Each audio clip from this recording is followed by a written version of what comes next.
recording now. Should we look at the project board? Yeah, do you want to share the screen?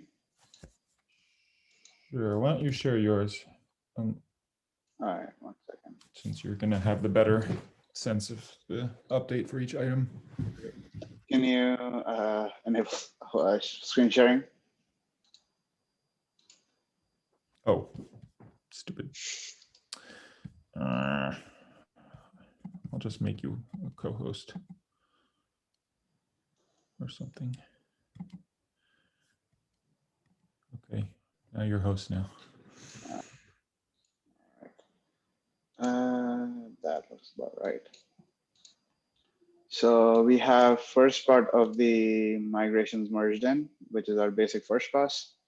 I'll be creating a PR for precise migrations, hopefully today. So I've been working on rebar precise migrations. Okay, that means basically if foo.x is captured and foo.x is the only thing that needs to be dropped, then we don't do migration. Okay. So it's implemented. I've just been caught up with the reborrowing, and I haven't got a chance to just switch over and build that and just so hopefully that goes in. Reborrowing is in the works. I have a question around.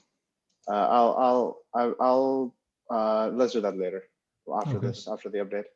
Roxanne's working on this. I think there is some basic things working.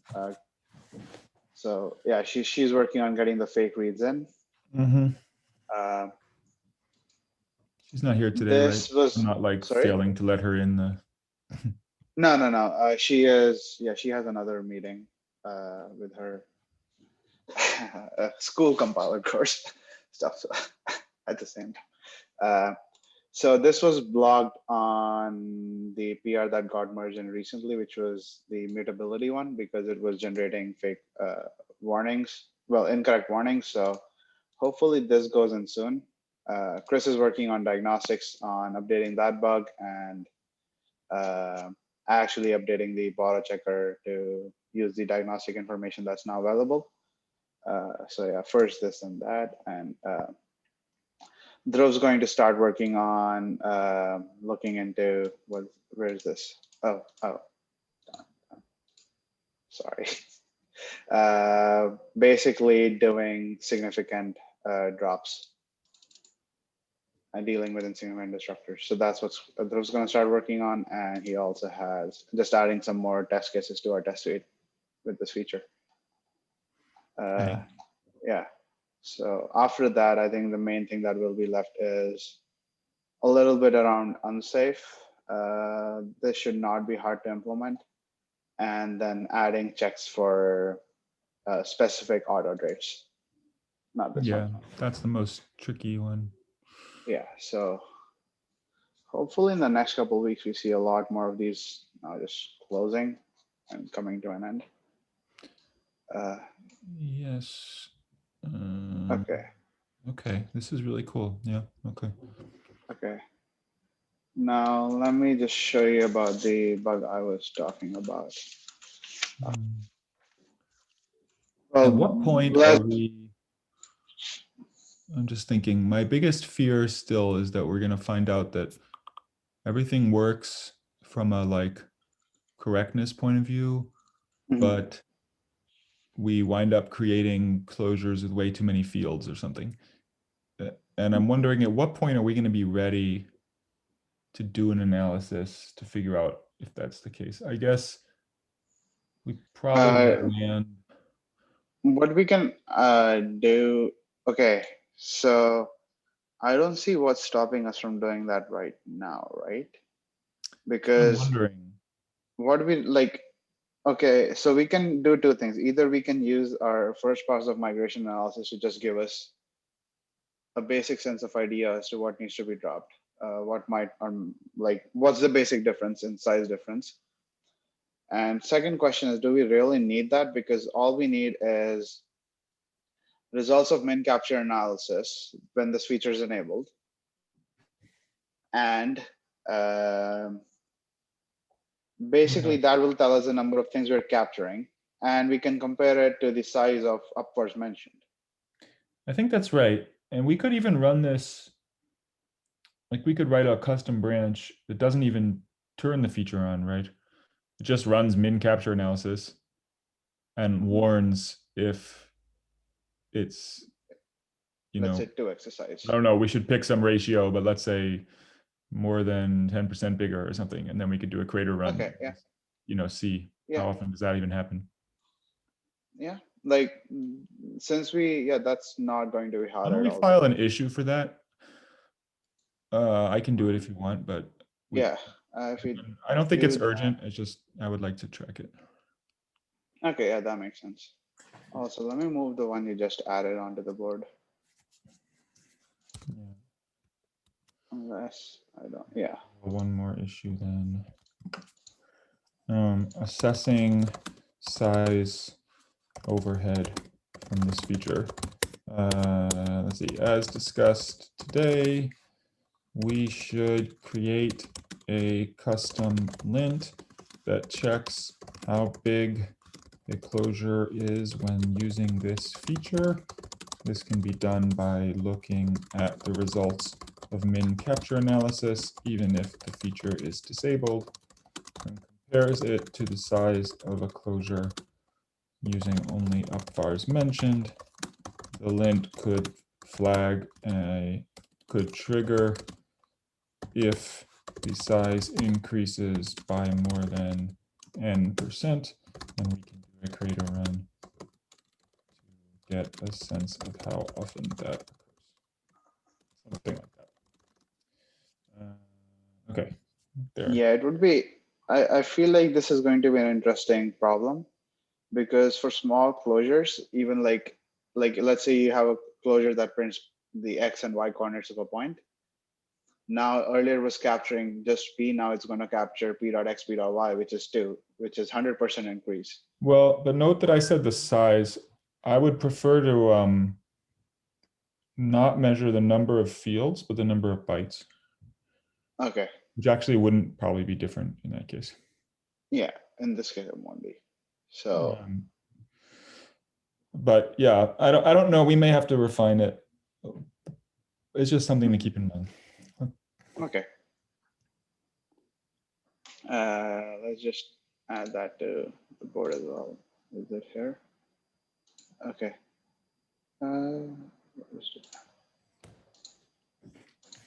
Okay. So yeah, I guess that's the update. One thing I was curious about was when we have something like this. So what happens if I not? Yeah, I think this was another issue, but I guess this question is sort of similar. Is what happens? What do we want to do if this is a copy type when we do a dereference in case of a closure or move closure? So what we talked about was like this is essentially star b dot 0. So since it's getting moved, we will drop this to b regardless of this being a move closure or not. Now, if I drop this down to b, so why is this getting moved? b dot 0 will be, well, it's not going to be moved. It looks like it's a copy. It's going to be a shared reference today. Yes, today it will be a shared reference. You are right. You'll have a shared reference of star b dot 0. Yes, but now if we look at if this was move, then that will create a move for b, right? If it were moved, yes. Okay, so let's just track to. But so I was working on this. I haven't thought. Okay, it's a copy. B is not a copy type, but star b dot 0 is a copy type. I know, but I'm saying the only reason. Are you saying if it were a move closure? Let's consider both cases because I would have to handle both. So let's just kind of write this out. Okay. So non-move, this is immutable. I mean, it's actually an interesting point. Oh wait, only moves cut off at derefs. Yes. Right? So if you just wrote the closure literally as you wrote it now, it's gonna borrow star b dot 0. No, it's gonna borrow B I don't think so. because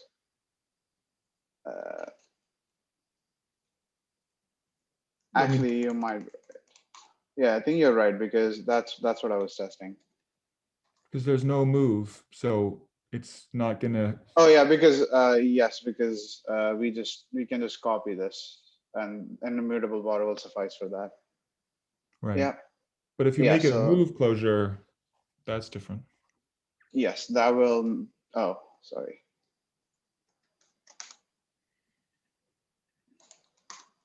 And this needs to be nightly.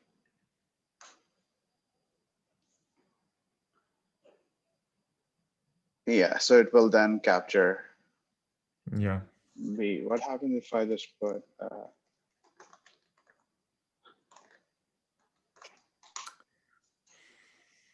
But I think if you used our algorithm that I proposed, Mhm. a move closure here would still borrow B.0. This shows up. So that's what I'm trying to figure out. What needs to happen there, because when this shows up, we see it as a consume of B.0, but a copy type. Right. So this is consume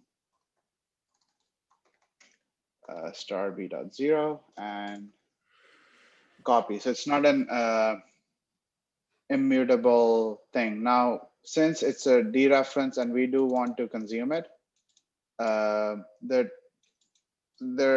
question is, do we drop the dereference or do we just store star B.0 as a immutable I would reference? treat that as if it were a shared reference. So if you see a star B.0, Mm-hmm. okay, sorry, and now I'm understanding your question. It's a dereference, not of a, maybe we didn't talk in enough detail about what happens with box. Yeah. Because Box will now need to get moved into the closure if we drop the deref. okay, give me 1 second. I have to run to the bathroom. Okay. All right.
do you have the link to the HackMD we had before? Yes. 1 second. Because I want to pull it up Yes. and start typing. It's just. Hold on. It's open. Wait. Okay. I'm not I muted. should probably share. 1 second. It's. I always lose where. I can see things like, where's chat? Okay, I don't know. Zoom shows two windows and it always confuses me. Okay, I sent it in the link. And if you want to share screen, I'm gonna reclaim host. okay, yeah. Well, I don't actually care which one of us shares the screen, but Might be easier for you to because typing it along. So I'll stop. Okay, move to new window. Share. Okay. So, okay, so your example, let's put a little notes at the bottom here. Let me share this. 1 second. I added the, oh, If you paste your example, that would be awesome, but otherwise. Yeah, I'll do that. That's a link, but I'll copy it.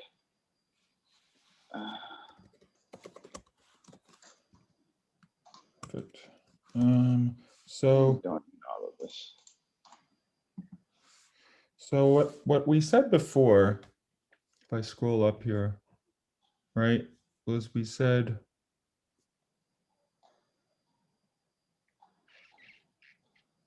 so if you look at this, if you have ref access to a place P that involves a deref of an ampersand reference, you will have a ref upvar for P.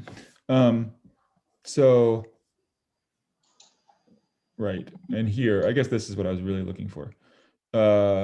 This was our previous algorithm, right? This is still familiar to you? Yeah. Okay. So what I'm realizing is we didn't, these cases don't apply to your example because it doesn't contain a deref of a reference. It contains a deref of a box. I mean, there is also the question of what the mode is here, but let's say that we treat a consume of a copy type as mode equals ref. Okay. Even so, it still doesn't apply because there is no deref of a ampersand t, only a deref of a box. But my belief is that we actually want that algorithm to apply. I think we probably want this to be a, even though it's a move closure, we probably want it to be taking a reference to b.0, just like it would if it weren't a move closure. This is maybe debatable, but this is what I think. There's other things, I guess. So okay, if it takes a reference, I guess that's fine, as long as it doesn't move. Yeah. I'm debating now because, so I'll tell you what we don't want. Let's look at a few examples. I think we do. So Nico's hypothesis, previous example, let's call this E0.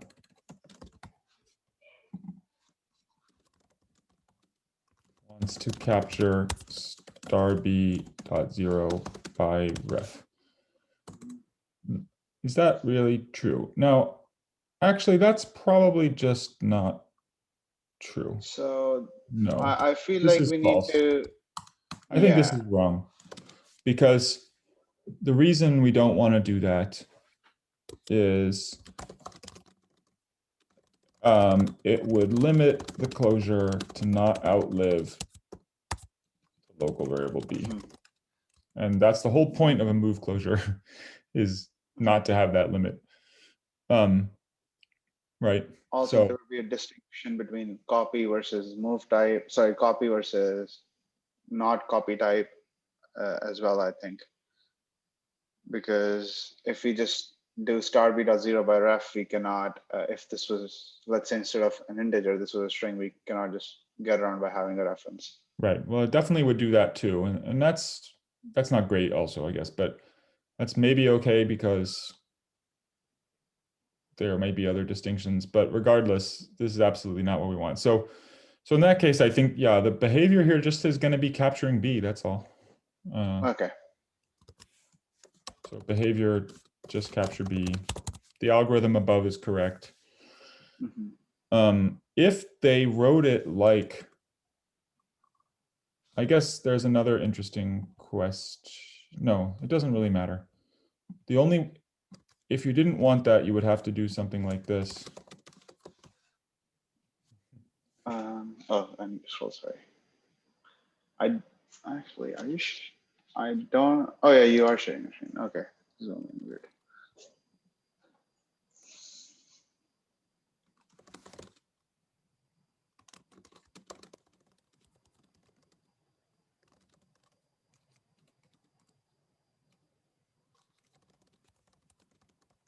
I mean, really, you just remove the move, but if you didn't, that's the right thing. But if you didn't want to capture B by move, you have to make a reference outside. That's just the way it is.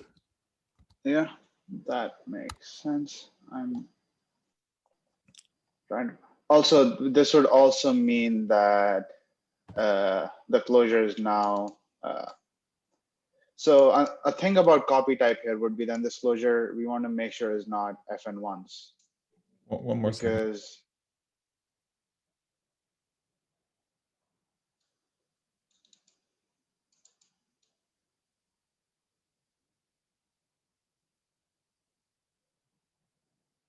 okay, sorry.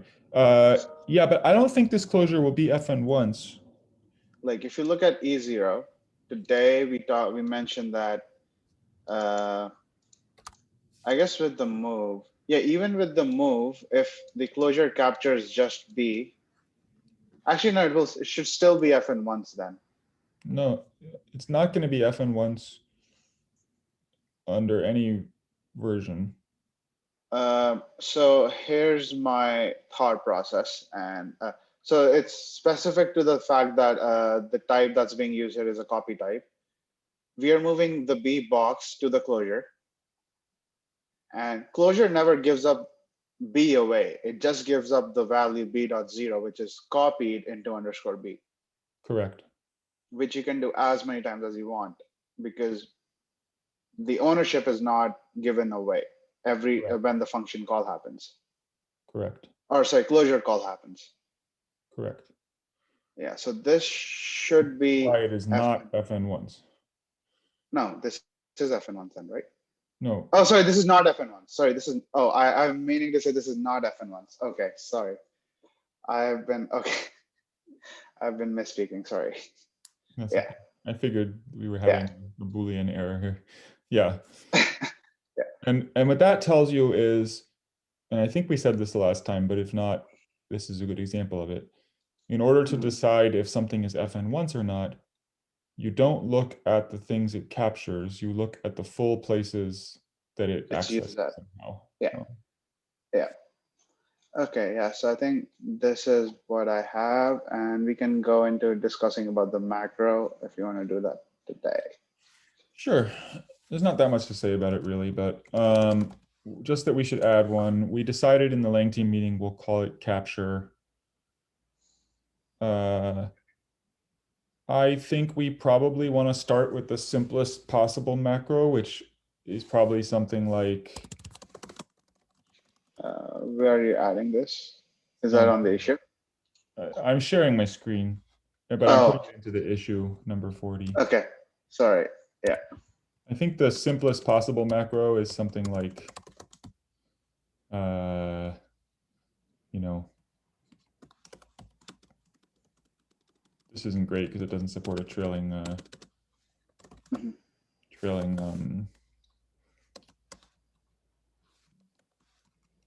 no, I forget how you do this stupid syntax. Ampersand, parentheses, dollar, parentheses, X, comma, the star, something like that. Okay, we'll try to figure this out. Yeah, something like this. Anyway, I think I put. No, there's equal number of brackets. No, brackets match. I think this is right. But the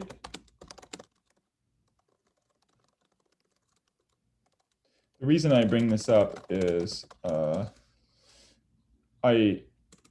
noted the main thing is I'm using ident here,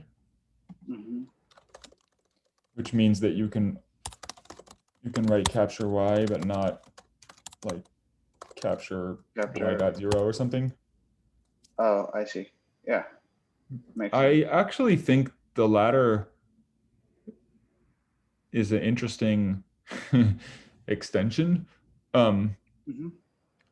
Because and I think it would actually just work. Like if you were using, let's say you were using like given this example,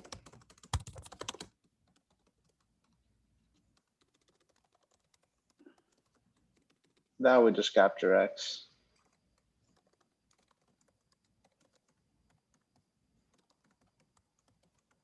Right. Yeah.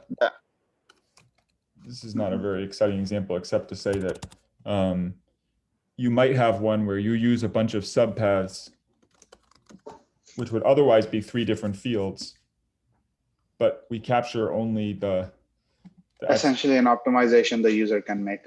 Yeah, exactly. I have only one concern here is when we say the word capture, it doesn't indicate that we are forcing a move here. It could just be. But we're not forcing a move. Sorry? We're not forcing a move. Oh, right. We're forcing buyback. Okay, yeah. Never mind. Sorry. We're just saying what path gets captured, not the way that it gets captured, basically. Yeah, that's fair.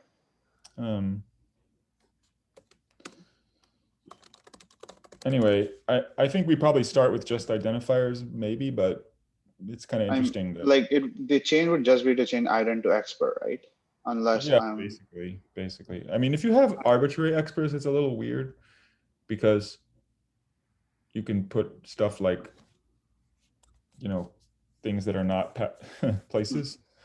I would sort of prefer, we don't have a place, we don't have like a expert that forces it to be a place, but that would be my preference.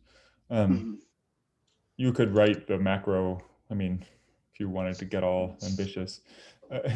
It seems a little unnecessary. I'd probably leave it this way for now. I would like at some point to be able to write, like I'm kind of interested in extending this macro to support modes like this. I don't know if that's the syntax I would want, but something that says I capture this, but I don't, I clone it. I capture a clone, but we'll worry about that later. I don't know what that looks like yet. Yeah, I think I mentioned C++ has a well, it does, like it supports these features, like you can alias things and stuff as well. Right. So yeah, I know. C++ capture clauses are, I don't really know all the details, but I know they're got more power. Yeah. Okay, I think that is it. I just had the box question.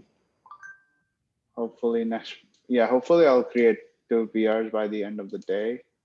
Are you blocked on anything? Review related? I don't think so. I think everything is now. We have this long list of finished tasks. Great. Yeah.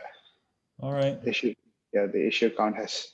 I wasn't expecting to get to 40 plus issues, but okay, this is. Yeah. Makes sense. Yeah. Once you start, you start to find there's a lot. This repo has worked out really well for us, I think. Yeah, I think so. All right. Thank you. Thanks, Aman. We'll see you next week then. See you. Ping me with reviews.